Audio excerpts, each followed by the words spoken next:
마틴 넬슨이라는 분이 쓴 책, 교회 성장 원리라는 이 책의 내용들을 보면은요, 교회에 성령이 임하고 성령의 역사하심으로 다양한 은사가 나타나면 교회는 성장하게 된다라고 이야기를 합니다. 이 말은 이 성령께서 주시는 은사가 교회의 성장과 부흥의 중요한 방법이 된다는 말과 같은 것입니다. 멀리서 예를 찾지 않아도 우리는 알 수 있습니다. 여러분, 차범근 감독을 잘 아시죠? 그가 선수 시절에 1972년에 무릎에 통증을 느끼기 시작했다고 합니다. 엑스레이 사진상에는 문제가 없었는데 진통제를 맞으며 계속해서 경기를 뛰면도 불구하고 계속 이 통증이 악화되는 겁니다.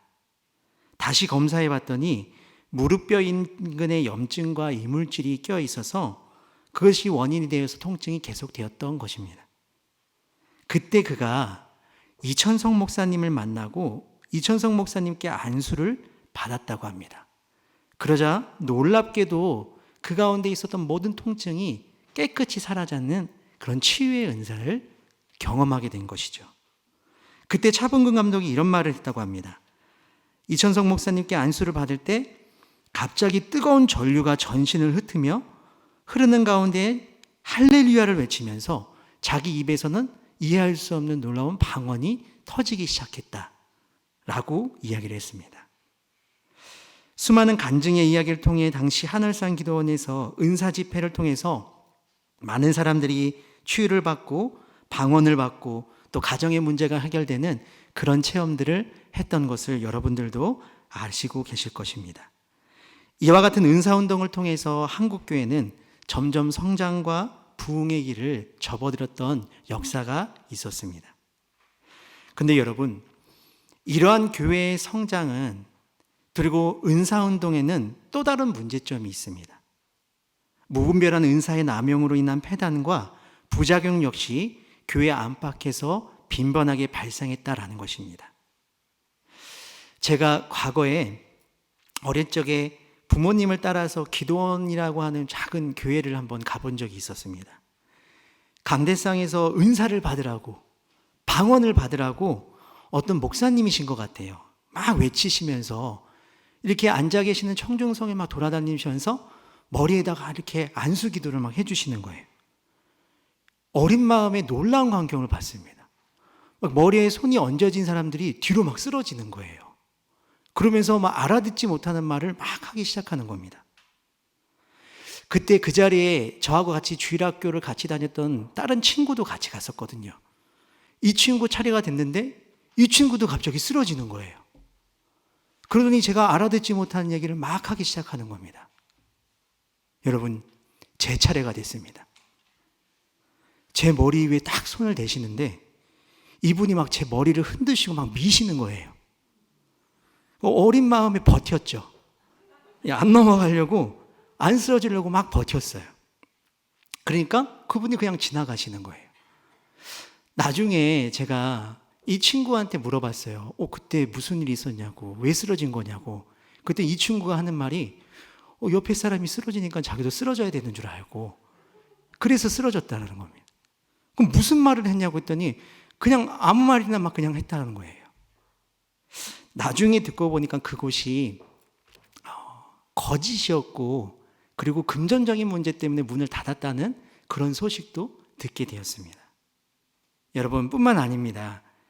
교회 안에서 방언은, 예를 들면 방언을 하는 사람과 그렇지 못한 사람이 우열을 나누기도 하고 누가 더 크고 더 많은 은사를 받았는지 그렇지 않은지 비교하는 일들, 이런 일들로 인하여서 교회가 어려움을 당하기도 한다는 겁니다.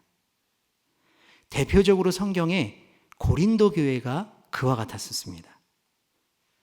고린도 교회는 한 교회가 가질 수 있는 모든 문제점들을 좀 가지고 있었던 그런 교회였는데 그중 가운데 한 문제가 바로 이 성령의 은사에 관한 문제였습니다.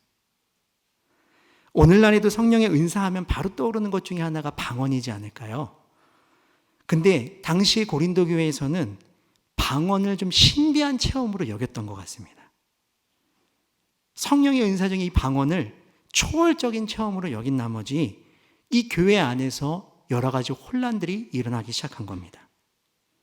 우선 이 고린도 교회 안에서 신자라면은 신비한 체험을 해야 된다라고 주장하기 시작한 것이죠. 자연스럽게 체험이 있는 사람과 체험이 없는 사람들끼리 나눠지게 됩니다. 또 자기가 받은 예언이 올바른 예언이라고 주장하며 다투는 경우도 생기고요. 여러 다양한 은사들이 있는데 어떤 은사가 더 귀한 것인가, 은사의 우열 문제를 다투기도 하는 그런 문제점들이 발생하기 시작했다는 겁니다. 결국 은사에 대한 잘못된 인식, 은사에 대한 잘못된 이해와 오해가 혼란을 넘어서 교회의 분열까지도 이어지게 되었다는 것입니다. 사실 이 성령의 은사에 관한 논쟁은 1960년경부터 교회의 초대 이슈라고 해도 과언이 아닐 정도로 많은 사람들이 이 문제에 대해서 고민하고 또 주장하기도 했었습니다. 그래서 영적인 은사가 사도시대 이후에, 이 사도시대 이후로 현재의 교회까지 계속 이어진다라고 생각하는 영적 은사 지속론이 있었고, 또 사도시대로부터 종결되어서 이 시대에는 연관이 없다, 기적적인 은사는 더 이상 중단되었다, 그런 은사 중단론이 있고, 또 어느 편에서는 신중하게 그것들을 수용해야 된다는 그런 의견들도, 그래서 계속해서 논쟁이 일어나고 있는 이슈라는 것입니다. 중요한 것은 이 은사가 교회와 무관하지 않다라는 것입니다. 그래서 오늘날 건강한 교회의 성장과 부흥을 생각해 볼 때 이 은사라는 주제가 중요한 주제이다 싶어서 오늘 교리학교를 통하여서 우리가 오늘 은사에 대해서 한번 생각해 보고자 합니다. 자, 그러면 여러분, 교환을 보시면서 함께 우리 내용들을 살펴볼 텐데요. 은사란 무엇일까요? 이 은사에 대해서 우리가 정확한 정의를 내리기 위해서는요, 신약 성경에서 이 은사라는 단어가 다양한 형태로 사용되었다는 것을 먼저 아셔야 됩니다. 신약 성경에 나타난 은사의 어원적인 의미를 우리가 알 때에 이 은사에 대한 정의를 정도 분명하게 알 수 있는 것이죠. 첫 번째로 성경에서는 이 성령의 은사를 신령한 것으로 표현하고 있습니다. 그러니까 이 은사가 자연적으로 발생하거나 인위적으로 발생한 것이 아니라 하나님에 의해서 위로부터 주어졌다라는 것입니다. 두 번째로 성령의 은사는 은사들이라고 이 고린도전서 12장 4절 말씀에 기록이 되어 있는데요. 이 은사들이라고 표현된 헬라어 카리스마타라는 것은 은혜의 선물이라는 뜻을 가지고 있습니다. 즉 하나님께서 주시는 은혜의 선물로서 신비한 능력을 의미하는 것이 바로 은사라는 것입니다. 또 성경은 성령의 은사를 직분으로도 표현하기도 합니다. 헬라어 디아코니아라는 집사의 직분을 나타내는 이 단어는 섬김이나 구제나 하나님의 명령에 대한 직무를 이행하는 것을 의미하기도 합니다. 또한 성령의 은사에 대해서는 사역이라는 용어도 사역이 됩니다. 다른 사람을 돕고 섬기는 선한 영향력을 의미하는 것으로서 은사에는 하나님의 능력을 발휘해서 타인에게 유익을 주어야 한다는 그런 의미도 포함이 됩니다. 또한 선물을 의미하기도 하고 주는 것, 지출하는 것, 그런 의미, 다양한 의미들을 가지고 있다는 겁니다. 이러한 어원적인 의미를 고려해 볼 때 은사라는 것은 인간의 어떠한 공로도 아닌 하늘로부터 내려오는 선물을 의미하는 것이며, 이것은 곧 다른 사람에게 선한 영향력을 끼치는 능력 혹은 직분이라고 정의할 수 있다는 것입니다. 그러면 여러분, 은사들은 어떤 것들이 있을까요? 어떤 것들이 은사들이라고 성경은 표현하고 있을까? 성경에는요, 다양한 은사들이 정리가 되어 있는데요. 먼저 우리 교환을 보시면서 고린도전서 12장 8절에서 10절 그리고 20절 말씀에 나와 있는 은사들을 살펴볼 수가 있습니다. 이 말씀에는 먼저 8절과 10절 말씀에는 지혜의 말씀, 지식의 말씀, 믿음, 병 고치는 은사, 능력 행함, 예언함, 영들 분별함, 각종 방언을 말함, 방언들을 통역함 등 9가지를 정리하고 있습니다. 뿐만 아니라 고린도전서 12장 28절에는요. 사도, 선지자, 교사, 능력 행하는 자, 병 고치는 은사, 서로 돕는 것, 다스리는 것, 각종 방언을 말하는 것 등 8가지 은사를 기록하고 있습니다. 그러니까 중복된 은사들을 좀 제외하면은 이 고린도전서 12장에서는 약 14가지의 은사를 소개하고 있습니다.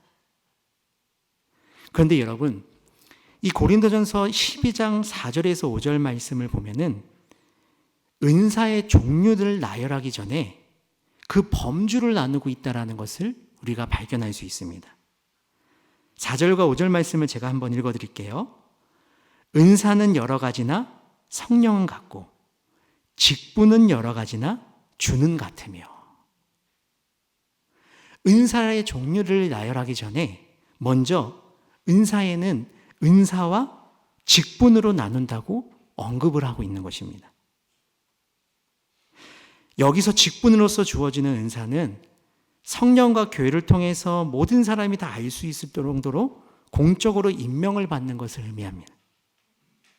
그러니까 직분의 은사는 교회의 모든 평신도에게 주어지는 것이 아니라 한정적으로 주어진다는 것이죠. 반면에 은사, 이 능력의 은사는 몸의 기능과 같은 것으로 모든 평신도에게 주어진다는 것을 의미합니다. 그래서 이 고린도전서 12장에 나열되어 있는 은사들 중에는 사도, 선지자, 교사 등과 같은 직분의 은사들이 이것에 해당이 되고요. 나머지 은사들은 이 능력의 은사에 해당된다고 이렇게 분류해서 이해하시면 되겠습니다. 자, 그러면 표를 보시면요. 여러 가지 은사들에 대해서 이렇게 설명이 되어 있고요. 오늘날 상황에서 이 은사를 어떻게 이해해야 되는지 또한 설명이 좀 되어 있습니다. 이 내용들을 좀 다 살펴볼 수는 없을 것 같고요. 그 중에 몇 가지만 우리가 좀 한번 생각해 보면 좋을 것 같아요. 여러분의 좀 은사들 내용들 중에 어떤 은사가 가장 좀 눈에 좀 들어오시나요? 네. 저하고 똑같은 생각을 하셨는데 병 고치는 은사가 눈에 좀 들어옵니다. 은사하면은 좀 이 정도는 돼야지 은사라고 이야기할 수 있지 않을까. 그러니까 병 고치는 은사가 초대 교회의 상황에서는 어떻게 이루어졌는가 하면요. 효과적인 복음 전파를 위해서 초대교회에서 강력하게 나타났던 은사들 중에 하나가 바로 이 병 고치는 은사입니다. 사도행전 3장을 보면은요. 이 베드로가 요한과 함께 기도를 하기 위해서 갈 때에 나면서부터 못 걷게 된 사람을 만나게 되죠. 그때 내게 있는 것으로 내게 주노니 나사렛 예수의 이름으로 일어나 걸으라 하면서 그 손을 탁 잡고 일으키자마자 그가 걷고 뛰고 춤을 추게 되는 그런 놀라운 치유의 은혜가 기록이 되어 있습니다. 이와 같이 초대교회 상황 가운데서는 복음을 전파하기 위해서 이 병 고치는 은사들이 사용되어졌다라는 것입니다. 그러면 이 병 고치는 은사는 오늘날에는 어떻게 될까요? 오늘날에도 병 고치는 은사가 있을까요? 없을까요? 네. 동일하게 나타난다고 볼 수 있습니다. 제가 예전에 사역했던 교회에서 이 필리핀에서 선교하시는 분이 이렇게 선교 보고차 교회에 오셔가지고 이렇게 간증을 하시는 내용을 들은 적이 있었어요. 근데 어느 날 사역을 좀 마치고 나서 집에 계시는데 누가 집 문을 툭툭툭 두들기시는 거예요. 봤더니 현지인 성도였습니다. 근데 한 분을 부축하고 온 거예요. 자기 이웃인데 사고를 당해가지고 눈알이 빠진 거예요. 근데 병원에 데려갈 수 있는 형편이 아니잖아요. 그래서 교회를 찾아오고 목사님을 찾아온 겁니다. 이 선교사님을 찾아온 거예요. 그래서 이 선교사님이 무엇을 할 수 있을까 하다가 자신도 모르게 그 눈을 손으로 이렇게 지그시 누르면서 이렇게 기도하는 마음으로 빙빙빙빙 돌리셨다는. 근데 놀랍게 그 눈이 들어가서 자리를 잡았다고 간증을 해주시는 거예요. 이뿐만이 아니라 이 선교사님, 이 성도들 중에 한 분이 임신을 해가지고 하는데 조산을 할 위기가 있는 거예요. 그래서 또 선교사님을 찾아온 겁니다. 그래서 이 선교사님께서 배에다가 손을 얹고서 기도하면서 치유를 위해서 간절히 기도했더니 아이가 자리를 다시 잡고선 안정을 취했다는 간증도 해주시던 거예요. 오늘날에도 이 치유의 은사가 나타날 수 있다는 거예요. 하지만 초대교회처럼 보편적이거나 강력하지 못하는 경우가 있다라고 이해하시면 좋을 것 같습니다. 또 어떤 은사가 좀 눈에 들어오시는가 하면 예언의 은사. 네, 예언의 은사도 눈에 좀 들어오시죠. 여러분, 제가 예언 하나 하겠습니다. 앞으로 10분 뒤에 한 3분 정도가 눈을 지그시 감고 깊은 묵상에 빠지실 거라고 제가 예언을 합니다. 네. 여러분, 이런 게 예언의 은사일까요? 앞날에 무슨 일이 벌어질까 하는 것을 말하는 거, 맞추는 것, 이것이 예언의 은사일까? 예언의 은사는 미래의 일들을 이야기하는 것이 아니라는 겁니다. 초대교회 상황에서는요, 복음에 나타난 하나님의 계시, 하나님의 뜻을 아는 것으로서 지식의 말씀과 연결되어서 하나님의 말씀을 대변하고 하나님의 뜻을 전하고 하나님의 뜻을 해석하고 그 진리를 전파하는 그런 은사가 바로 예언의 은사였다라는 것입니다. 그러면 이 예언의 은사가 오늘날에는 어떻게 될까요? 성경이 완성됨에 따라서 예언은 새로운 계시를 선포하는 것이 아니라 하나님께서 이미 주신 온전한 계시인 이 성경 말씀을 선포하는 것이 바로 오늘날 예언의 은사라고 이해하시면 되겠습니다. 한 페이지 넘어가시면은 우리에게 좀 익숙한 은사가 있죠. 방언의 은사가 있습니다. 방언의 은사. 이 방언의 은사를 보시면은 2가지를 우리가 생각해 볼 수 있는데요. 오순절날 성령 강림하셔서 그곳에 모였던 제자들이 각 나라의 말로 하나님의 말씀을 전파하고 복음을 전파하는 그런 일들이 일어났던 사건들을 아마 성경에서 잘 알고 계실 것입니다. 그와 같은 방언이 초대교회 가운데 일어났다라는 겁니다. 또한 방언은 하나님과의 개인적인 교제 또는 기도의 차원에서의 방언도 생각해 볼 수 있습니다. 그러면 오늘날 우리가 하는 방언은 어떤 방언에 해당이 될까요? 이 오순절에 있었던 이 이방 언어로 말하는 이 방언은 현재는 나타나지 않는 것으로 보시는 게 좋을 것 같습니다. 정말 우리가 하는 방언은 이 입언에 해당되는 하나님과 개인적으로 깊이 교제하는 그런 기도의 차원으로서의 방언을 의미한다고 이해하시면 되겠습니다. 이 방언과 함께 방언의 통역도 있죠. 이 방언의 은사와 연관된 것으로 나타나서 공예배 시에 방언의 내용을 밝히고 교회의 덕을 세우기에 주어진 은사. 오늘날에는 적용되지 않지만 초대교회적으로 이렇게 일반적이지 못한 것으로 우리가 이해하시면 좋을 것 같습니다. 자, 로마서에도 여러분 이 은사에 대한 내용들이 기록이 되어 있습니다. 로마서 12장을 보면은요, 6절과 8절 말씀에 보면은 은사의 종류에 대해서 이렇게 이야기를 하는데요. 예언과 섬기는 일, 가르치는 일, 위로하는 자, 구제하는 자, 다스리는 자, 공의를 베푸는 자 등 7가지를 이야기를 하고 있습니다. 근데 여러분, 이 은사들은요, 고린도전서 12장의 은사들과는 좀 다른 양상의 은사들의 모습을 보여줍니다. 고린도전서 12장 4절에서 6절 말씀을 제가 다시 한번 읽어드릴게요. 은사는 여러 가지나 성령은 같고 직분은 여러 가지나 주는 같으며 또 사역은 여러 가지나 모든 것을 모든 사람 가운데에서 이루시는 하나님은 같으니. 여기서 보면은요, 3가지 분류로 은사를 구분하고 있는 것을 볼 수 있습니다. 첫 번째는 능력의 은사, 2번째는 직분, 3번째는 사역의 은사라는 겁니다. 사역의 은사. 이 사역의 은사는 사람을 통하여서 일하시는 하나님의 활동을 지정할 때 쓰는 은사인데요. 이것은 하나님께서 택하신 백성을 통하여서 어떠한 일들을 이루어 가실 때 주시는 은사들을 말하는 것입니다.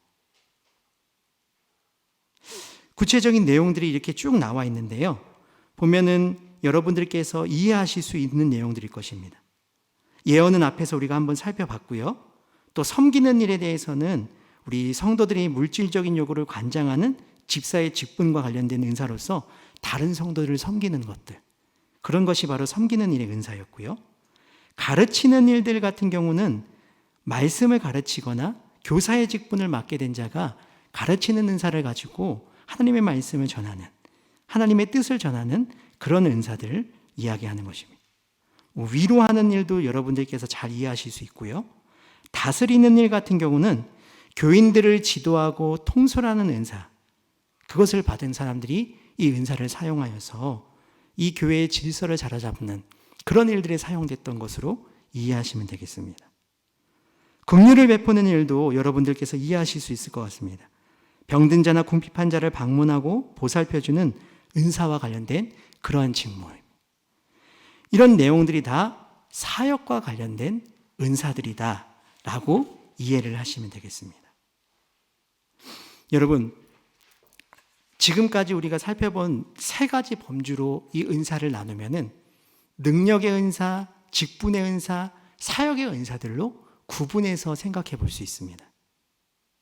그럼 여기서 우리가 생각해 볼 것은 이 세 가지 분류의 직분의 은사들을, 능력의 은사, 이 사역의 은사들의 차이점이 무엇이냐는 겁니다. 서로 어떤 관계를 가지고 있냐는 겁니다. 우선 능력의 은사는 공동체의 유익을 위해 은혜로 말미암아 성도 각자에게 주어진 선물로서의 능력을 의미합니다. 직분의 은사는 교회를 섬기기 위해 공통적으로 주어진 직책을 의미합니다. 사역의 은사는 능력과 직분을 통해서 하나님께서 일하시는 것을 의미하는 겁니다. 그러니까 이 모든 분류들이 구분은 되어 있지만은 하나라는 것입니다. 하나. 함께 사역을 한다는 것이죠. 능력을 바탕으로 직분을 세우고 그 직분을 통해서 사역을 이루는 것입니다. 예를 들자면 저를 한번 생각해 주세요. 말씀의 능력을 가지고, 이 능력의 은사죠. 지혜의 말씀의 은사. 목사의 직분을 가진 사람으로서 가르치는 사역을 감당한다. 이렇게 세 가지 구분된 사역들이 함께 어우러져 사역을 이루어간다라는 것입니다. 다음으로는 에베소서 4장 11절 말씀인데요. 이 내용들은 여러분들 내용을 보시면 아시듯이 이 은사의 종류는 직분의 은사에 해당하는 것입니다. 사도, 선지자, 복음 전하는 자, 목사, 교사 등 이 5가지 은사들은 모두 다 이 직분의 범주에 속하는 은사들인데요. 근데 여기서 우리가 주목해야 될 부분은 이 모든 직분의 은사들이 오늘날까지 유지되는 것은 아닙니다. 사도나 선지자, 복음 전하는 자 같은 것은요, 오늘날에는 더 이상 존재하지 않는 직분으로서 초대교회 당시에 교회의 기초를 세우기 위한 특별 직무, 비상 직원이었다라는 것입니다. 오늘날에는 이 목사와 교사, 이와 같은 통상 직원이 그 명칭과 직무가 좀 병합이 되어서 당시 직분과는 약간 차이가 있지만은 목사와 교사의 직분들이 남아있다라고 이해를 하시면 되겠습니다. 여러분, 지금까지 이 은사들에 대해서 쭉 살펴봤는데 한 가지 우리가 생각해 봐야 될 것은 바로 이것입니다. 이와 같은 은사를 누가 주시느냐라는 겁니다. 목회자가 주는 걸까요? 누가 주시는 걸까요? 고린도전서 12장 4절에서 6절 말씀을 제가 또 한 번 읽어드릴게요. 은사는 여러 가지나 성령은 같고 직분은 여러 가지나 주는 같으며 또 사역은 여러 가지나 모든 것을 모든 사람 가운데서 이루시는 하나님은 같으니. 야고보서 1장 17절 말씀엔 이렇게 기록이 되어 있습니다. 온갖 좋은 은사와 온전한 선물이 다 위로부터 빛들의 아버지께로부터 내려오나니 그는 변함도 없으시고 회전하는 그림자도 없으시니라. 은사는 여러 가지나 성령은 같고 이 구절에서는 은사를 수여하시는 분이 성령 하나님이시고 직분은 여러 가지나 주는 같으며 모든 직분자의 주인이 되시는 성자 하나님이 표현되어 있고 사역은 여러 가지나 모든 것을 모든 사람 가운데 이루시는 하나님은 같으니 모든 사람 가운데 모든 역사를 이루시는 성부 하나님이 나타나 있습니다. 결국 이 은사라는 것은 성삼위 하나님께서 모든 은사의 근원이 되신다라는 것입니다. 그러면 우리에게 중요한 질문 하나가 던져지죠. 그럼 우리 성삼위 하나님께서 이 은사를 누구에게 어떻게 주실까라는 것입니다. 여러분, 은사 받으시기 원하시나요? 아무도 안 주시군요. 예. 어떻게 하나님께서는 은사를 누구에게 주실까요? 고린도전서 12장 11절 말씀에 이렇게 기록이 되어 있습니다. 모든 일은 같은 한 성령이 행하사 그의 뜻대로 각 사람에게 나누어 주시는 것이니라. 이 모든 일은 같은 한 성령이 행하사 그의 뜻대로 각 사람에게 나누어 주시는 것이니라. 여기서 그의 뜻대로라고 번역된 것은요, 이 헬라어 블레타이라는 단어가 사용이 됐는데 심사숙고하여 결심하다, 목적을 가지다, 의도를 가지다라는 의미를 가지고 있습니다. 그러니까 은사는 하나님의 뜻에 따라서 우리에게 주권적으로 주어진다라는 것입니다. 은사가 그냥 무작위로 충동적으로 주어지는 것이 아니라 하나님의 완전하신 계획 가운데 분명한 목적을 가지고 의도를 가지고 가장 정확하고 확실하게 주어진다라는 것입니다. 한때 은사를 많이 받아야 된다는 그런 말씀들이 선포되어지기도 했었습니다. 근데 여러분, 이 말씀에 근거하면은요, 우리가 많은 은사를 받아야 된다, 다양한 은사를, 더 큰 은사를 받아야 된다, 이런 것이 사실은 그렇게 크게 중요하지 않다라는 것입니다. 우리에게 중요한 것은 무엇인가? 그의 뜻대로 우리에게 허락하시는 은사가 무엇인지를 발견하는 게 더 중요하다라는 것입니다. 예수 그리스도를 믿은 하나님의 자녀들에게 성령께서 은사를 주신다라는 겁니다. 하나님의 뜻대로 은사를 주신다라는 거예요. 많고 적음이 중요한 게 아니라는 것입니다. 우리에게 가장 중요한 것은 무엇인가? 그의 뜻하신 대로, 그의 완전하신 계획 가운데, 그의 위대하신 목적 가운데 우리에게 주신 은사가, 나에게 주신 은사가 무엇인지를 발견하는 것, 그것이 더 중요하다라는 것입니다. 나를 지으시고 나의 기질을 아시고 나를 나보다 더 잘 아시는 하나님의 뜻하신 바에 따라서 나에게 딱 맞는 은혜를, 딱 맞는 은사를 하나님께서 허락해 주신다라는 것입니다. 그러므로 많은 은사를 구하기 전에 오히려 하나님께 각자에게 주신 은사가 무엇인지를 발견할 수 있는 은혜가 여러분들에게 있기를 간절히 소망합니다. 그런데도 미련이 남아요. 그래도 우리는 기왕이면은 큰 은사를 받아야 되지 않을까요? 좀 이렇게 누구한테 좀 보여줄 수 있는 그런 능력이 있는 은사를 좀 받아야 되지 않을까, 그런 생각이 들 수도 있을 것 같아요.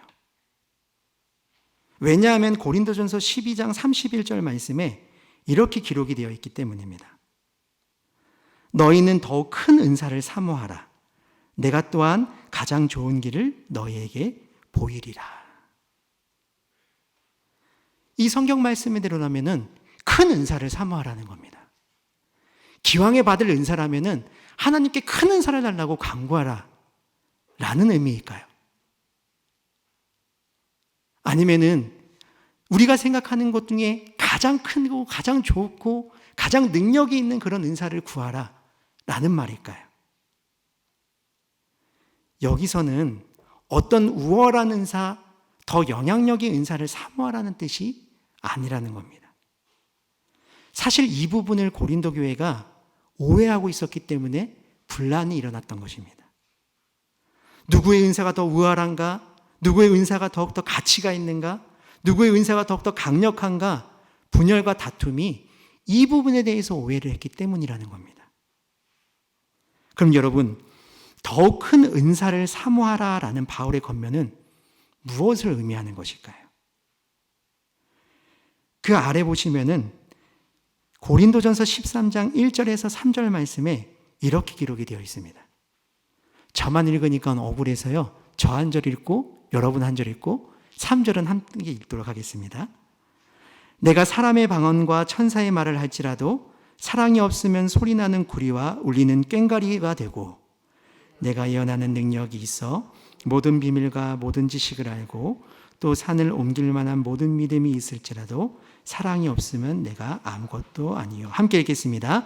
내가 내게 있는 모든 것으로 구제하고 또 뇌물 불사르게 내줄지라도 사랑이 없으면 내게 아무 유익이 없느니라. 이 말은 결국에 단지 큰 은사를 추구하라는 말이 아니라는 것입니다. 그보다도 더 좋은 길, 더 가장 좋은 길은 바로 사랑 안에서 하나님의 뜻대로 나에게 주신 은사들을 사용하라는 것입니다. 무엇 안에서요? 사랑 안에서. 하나님 그분의 뜻 가운데 각자에게 주어진 은사를 사랑 안에서 사용할 때에 교회는 분열이 아니라 그리스도의 한 몸을 이루어갈 수 있게 된다라는 것입니다.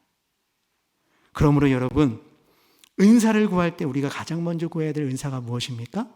바로 사랑이라는 것입니다. 사랑.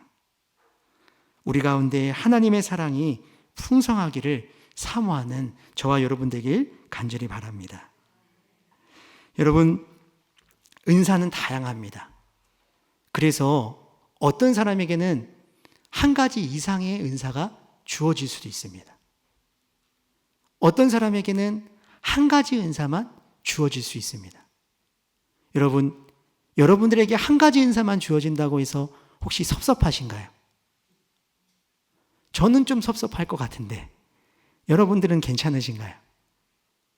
근데 여러분, 그것도 별로 중요한 일이 아니라는 것입니다. 마태복음 25장을 보면 달란트 비유가 있습니다. 이 달란트 비유를 보면요, 누군가는 5달란트를 받고 누군가는 2달란트를 받고 누군가는 1달란트를 받았다라는 거예요. 그런데 주인이 이 종들에게 다시 와서 계산을 할 때에 5달란트 받은 자와 2달란트 받은 자, 그 둘에게 하는 칭찬이 동일하다라는 겁니다. 각각 다른 달란트를 줬지만, 차별을 하여 줬지만은요, 그 칭찬은 동일했다라는 겁니다. 마태복음 25장 23절에 이렇게 기록이 되어 있습니다. 그 주인이 이르되 잘하였도다 착하고 충성된 종아, 내가 적은 일에 충성하였음에 내가 많은 것을 내게 맡기리니 내 주인의 즐거움에 참여할지어다. 두 종에게 동일하게 칭찬을 했다라는 겁니다. 그러므로 은사가 많다고 하여서 우월감에 빠질 필요가 없습니다. 아니면 은사가 적다고 하여서 열등감에 빠질 필요가 없다라는 것입니다. 중요한 것은 무엇입니까? 내게 주신 은사가 하나라도, 하나뿐이라도 그것을 어떻게 잘 사용하는가, 사랑 안에서 어떻게 잘 사용하는가, 그것이 중요하다라는 것입니다. 내게 주신 은사 하나를 잘 사용하는 자에게 주님께서는 동일하게 잘하였다, 착하고 충성된 종아 라고 칭찬해 주신다라는 것입니다. 여러분, 이제 마지막입니다. 제 예언이 틀렸다는 것을 증명해 주시고 한 번도 졸지 않으시고 잘 들어주셔서 감사합니다. 이제 마지막으로 우리가 살펴볼 것은 이런 은사를 주시는 목적이 무엇이냐라는 것입니다. 하나님께서 왜 하나님의 백성들에게, 성도들에게 은사를 주실까요? 그 첫 번째는 다른 사람의 유익을 위하는 데 있다라는 것입니다. 고린도전서 12장 7절 말씀에 보면은 각 사람에게 성령을 나타내시면, 성령의 은사를 주신 것은 받은 은사를 통해서 다른 사람에게 유익하게 하기 위해서 은사를 주셨다라고 성경은 기록하고 있습니다. 내가 받은 은사가 무엇인가 그것을 발견했다면은 그것을 사용하기 시작하면은요, 한 가지 증거가 있다라는 겁니다. 나를 통하여서 다른 사람이 유익을 얻게 한다라는 겁니다. 나의 은사를 통하여서 다른 사람이 풍요로운 삶을 살아갈 수 있도록 도와줄 수 있다라는 것입니다. 그것이 바로 성경에서 받는 은사 받은 자의 삶의 모습이라는 것이죠.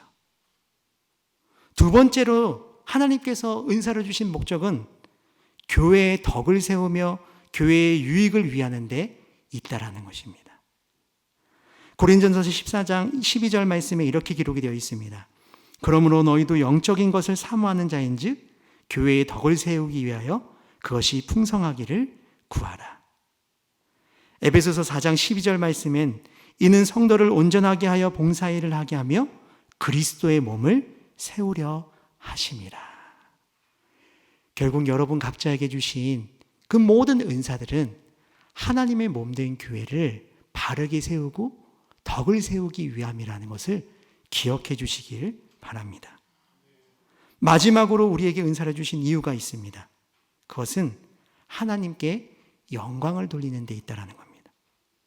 우리 베드로전서 4장 11절 말씀을 우리 다 같이 한번 읽어보도록 하겠습니다. 시작. 만일 누가 말하려면 하나님의 말씀을 하는 것 같이 하고 누가 봉사하려면 하나님이 공급하시는 힘으로 하는 것 같이 하라. 이는 범사의 예수 그리스도로 말미암아 하나님이 영광을 받으시게 하려 함이니 그에게 영광과 권능이 세세에 무궁하도록 있느니라. 아멘. 우리에게 주시는 모든 은사의 궁극적인 목적은 바로 하나님께 영광을 돌리기 위함이라는 것입니다. 이제 내용을 좀 정리하려고 합니다. 여러분들에게 하나님께서 은사를 주신다라는 겁니다. 그 은사가 무엇인지를 기도하시면서 발견할 수 있는 은혜가 여러분들에게 있기를 간절히 소망합니다. 그 은사를 잘 사용하셔서 하나님께 칭찬받는 여러분들 되시기 바랍니다. 그 은사를 또 잘 사용하셔서 사랑 안에서 잘 발휘하셔서 사람을 세우고 우리 이웃들을 유익하게 하고 교회를 덕을 세우고 교회를 건강하게 세우는 일들에 쓰임받는 여러분의 인생이 되기를 간절히 소망합니다. 무엇보다도 하나님께 영광을 돌리는 그런 여러분들의 삶이 되시기를 주님의 이름으로 축복합니다.